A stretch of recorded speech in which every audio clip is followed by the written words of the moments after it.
હાલ ભાજપના નેતાને લઈને એક મોટા દુઃખદ સમાચાર સામે આવી રહ્યા છે। બિહારના મુઝફ્ફરપુર જિલ્લાના સાહેબગંજ બેઠકના ભાજપ ધારાસભ્ય રાજુ કુમારસિંહને 4 વર્ષની સજા ફટકારવામાં આવી છે।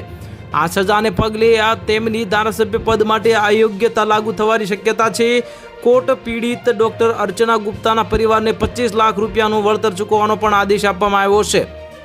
આ કેસમાં ગયા મહિને કોર્ટે રાજુ કુમારસિંહને દોષિત જાહેર કર્યા હતા અને શનિવારે સજાની જાહેરાત કરી હતી।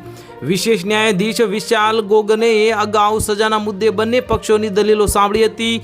બચાવ પક્ષે દલીલ કરી હતી કે રાજુ સિંહ અગાઉ ક્યારેય દોષિત ઠર્યા નથી। તેઓ 6 વખત ધારાસભ્ય રહી ચૂક્યા છે અને સમાજ સેવા સાથે જોડાયેલા છે। તેથી તેમને 2 વર્ષથી ઓછી સજા આપવામાં આવી જેથી તેમની ધારાસભ્ય પદ બચી રહે।